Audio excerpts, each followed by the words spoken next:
السلام علیکم ورحمۃ اللہ وبرکاتہ۔ دوستوں میں ابھی موجود ہوں پیر شلوار شاہ کے پاس، تو آپ دیکھ سکتے ہیں، دیکھیں ساری شلواریں ٹنگی ہوئی ہیں کے اوپر ایک قبر بنی ہوئی ہے جس میں کسی نے آگ بھی لگائی ہے، اور یہاں آپ کو کیمرہ میں دکھا سکتے ہیں، دیکھیں یہ ساری شلواریں اوپر بھی ٹنگی ہوئی ہیں شلواریں۔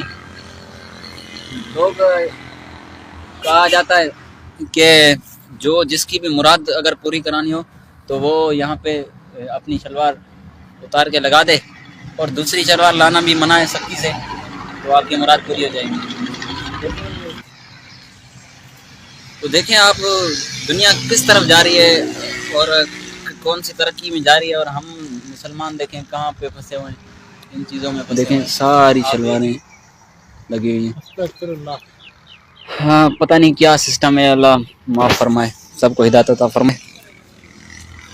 ہم اس وقت موجود ہیں سلوار شاہ بابا کی مزار پہ، جہاں کوئی بھی پریشانی ہو ادھر آپ آ سکتے ہو، سلوار اتار کے آپ اپنی مشکل کو آسان کر سکتے ہو، یہ آپ دیکھ سکتے ہو۔ میرے بھائیو، ہم موجود ہیں سلوار شاہ بابا کی مزار پہ، جہاں سلوار اتار کے دعا مانگی جاتی ہے، اور دوسری شلوار لانا بھی یہاں پر منع ہے، کہا جاتا ہے ایسا۔ یہ آپ اندر دیکھ سکتے ہو دربار، یہاں آگے لگی پڑی سلواریں جلائی جا چکی ہے۔ اچھا، ایک اور کرنٹ ایشو جو آج کل سامنے آیا ہے تو بڑا مذہب کا خیز ہے، لیکن اب چونکہ ایک ویڈیو وائرل ہو چکی ہوئی ہے، لہذا ہماری رسپانسبلٹی ہے کہ ہمیں ایک فل ٹاس ملی ہے تو ایک چھکا مارا جائے باؤنڈری سے باہر۔ وہ پیر شلوار شاہ آپ نے ویڈیو دیکھی ہوگی، یعنی ابھی تک تو ہم نے سنا تھا گھوڑے شاہ، ٹھیک ہے جی، کتے شاہ بھی ہے ایک، سید بگیاڑ شاہ، یہ اسلام آباد ہائی وے کے اوپر مزار ہے، وہ ارسیشن کتے کو بگیاڑ کہتے ہیں نا، سید بگیاڑ شاہ۔ کاں والی سرکار بھی تسی سنیا سی، بلیاں والی سرکار بھی، ٹھیک ہے جی، اور اب یہ شلوار شاہ، پیر شلوار شاہ سرکار۔ کچھ بھی ہو سکتا ہے جی پاکستان کے اندر، تو آپ کچھ بھی ایکسپیکٹ کریں، جب جہالت ہوگی تو آپ کے سامنے یہ ساری چیزیں آئیں گی۔ تو وہ ویڈیو آپ دیکھیں، اس ویڈیو کے اندر باقاعدہ یعنی ایک مزار کے اوپر سینکڑوں کی تعداد میں مختلف کلرز کی شلواریں لٹکی ہوئی ہیں درخت کے اوپر، یعنی ٹاکیاں تو ہم نے دیکھی ہیں مختلف مزارات کے اوپر، وہ تو چلے کوئی بندہ لے کے جاتا ہے، شلواریں۔ اور وہ جو بندہ ویڈیو ریکارڈ کروا رہا ہے وہ کہہ رہا ہے کہ اس کے بارے میں لوگوں کا عقیدہ یہ ہے کہ جس کی کوئی منت یا مراد پوری نہ ہوتی ہو تو وہ شخص جو شلوار پہن کے آیا ہوا ہے نا وہ اتار کے وہاں لٹکائے گا، اور ساتھ کوئی ریزرو شلوار بھی نہیں لے کے آنی۔ السلام علیکم ورحمۃ اللہ وبرکاتہ۔ دوستوں میں ابھی موجود ہوں پیر شلوار شاہ کے پاس، تو آپ دیکھ سکتے ہیں، دیکھیں ساری شلواریں ٹنگی ہوئی ہیں کے اوپر ایک قبر بنی ہوئی ہے جس میں کسی نے آگ بھی لگائی ہے، اور یہاں آپ کو کیمرہ میں دکھا سکتے ہیں، دیکھیں یہ ساری شلواریں اوپر بھی ٹنگی ہوئی ہیں شلواریں۔ لوگ کہا جاتا ہے کہ جو جس کی بھی مراد اگر پوری کرانی ہو تو وہ یہاں پہ اپنی شلوار اتار کے لگا دے، اور دوسری شلوار لانا بھی منع ہے سختی سے، تو آپ کی مراد پوری ہو جائے گی۔ تو دیکھیں آپ دنیا کس طرف جا رہی ہے اور کون سی ترقی میں جا رہی ہے، اور ہم مسلمان دیکھیں کہاں پہ پھنسے ہوئے ہیں ان چیزوں میں۔ دیکھیں ساری شلواریں لگی ہوئی ہیں، ہاں پتہ نہیں کیا سسٹم ہے، اللہ معاف فرمائے، سب کو ہدایت عطا فرمائے۔ ہم اس وقت موجود ہیں سلوار شاہ بابا کی مزار پہ، جہاں کوئی بھی پریشانی ہو ادھر آپ آ سکتے ہو، سلوار اتار کے آپ اپنی مشکل کو آسان کر سکتے ہو، یہ آپ دیکھ سکتے ہو۔ میرے بھائیو، ہم موجود ہیں سلوار شاہ بابا کی مزار پہ، جہاں سلوار اتار کے دعا مانگی جاتی ہے، اور دوسری شلوار لانا بھی یہاں پر منع ہے، کہا جاتا ہے ایسا۔ یہ آپ اندر دیکھ سکتے ہو دربار، یہاں آگے لگی پڑی سلواریں جلائی جا چکی ہے۔ اندازہ کریں ان لوگوں کا، یعنی ذہن کی پستی کا لیول، حالت دیکھیں ان کی۔ اچھا، اب یہ جب ہم باتیں کریں گے نا تو وہ کہیں گے نہیں نہیں نہیں یہ تو جعلی پیر ہے، اصلی کیڑے نے